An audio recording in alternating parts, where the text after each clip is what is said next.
let me turn to neighborhoods and communities. Raul, please come on up. Now, Raul came here to Chicago when he was 6 years old. He found his way to Carleton College. He organized the university, the college, to bring more Latino candidates to the school. He's organized churches, he's organized the community, and he's making a difference in Chicago. Please, welcome. Thank you. I'm happy to be here. Let me just tell you quickly, because I know we're short on time, a story about the Resurrection Project and the work that I do.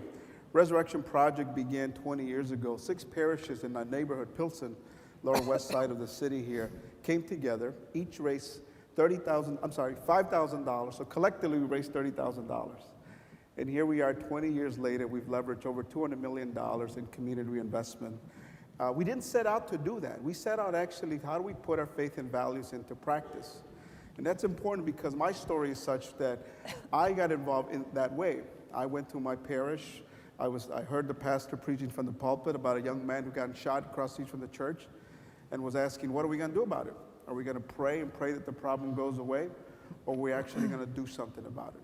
There are different reasons why people get moved to do what they do, and those are self-interest. That was my self-interest, to doing something for the community that I grew up in. And here we are, again, 20 years later, hundreds of homes have been built, daycare centers. We're building a charter school in partnership with a local organization as well this year. But the key to our success has been building the foundation of relationships. We talked earlier, I heard some panels talk earlier about assets. And the way we think about assets, we focus on tangible assets and non-tangible assets of communities. Tangible assets are the churches, the schools, the cultural institutions, organizations. Non-tangible assets of community are equally important, and in some cases even more. The culture, the language, the values, the spirit of the community are very important. And so when you start looking at building community, we always look at it from the asset perspective, not the needs perspective. Too often we focus on what our community needs versus what do we have that we can build on to create healthier communities. And that's been our work from the beginning. Let me tell you about a couple of things in terms of what would I tell the next mayor around this issue of community development and a couple of other issues. On community development, I think we need, in a sense, better coordination across the board. I almost feel like we need a neighborhood development czar that can come together and work with community organizations and create better coordination among many different interests.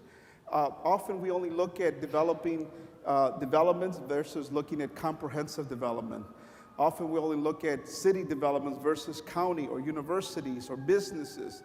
And often they're done in silos versus comprehensively or in a community way. And I think we need to figure this out better because only in a comprehensive way are we going to be able to build healthier communities. This neighborhood czar can focus very intentionally, I would argue, particularly in communities that have been left behind even during the strongest economic boom years of our city. And I think that is very desperately needed in this city to bring together comprehensive development.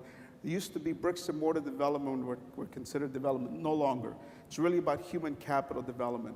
And let me, one of those human capital developments is in education. We heard earlier, got the glimpse of the earlier panel on education, and it was more of a tension between public school system and charter school system.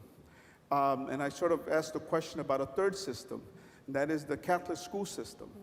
And let me tell you why I emphasize that, because it's not either or, it's all of the above. In communities like Pilsen, the Catholic institutions have been critical to building healthier community. The Catholic institutions serve some of the most poorest students in the city, in the neighborhood, and yet they're doing very well in terms of educating our children or the future leaders of tomorrow as well.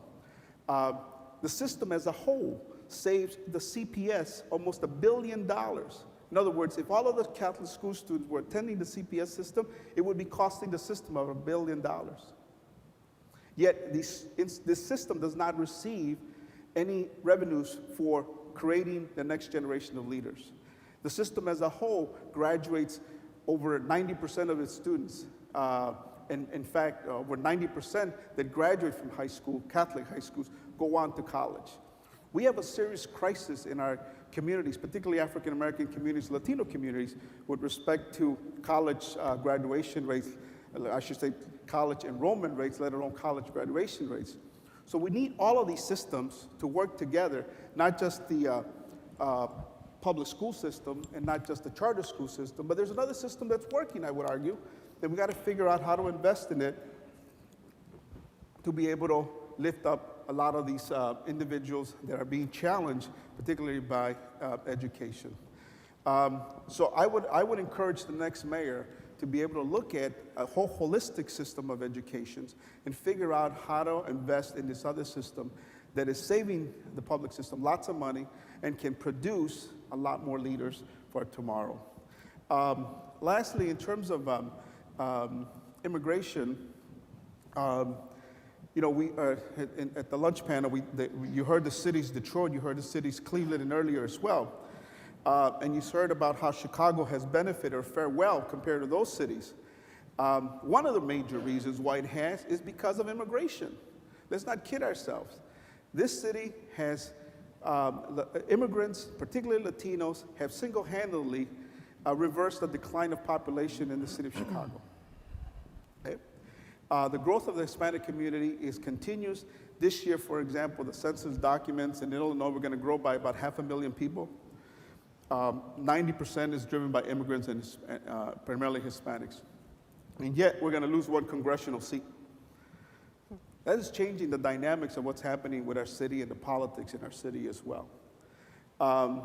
Immigration reform is very important for our city, particularly because of the challenges that many families are facing in the community. And it's not just a social justice issue, it's not just a unification issue, it's an economic issue.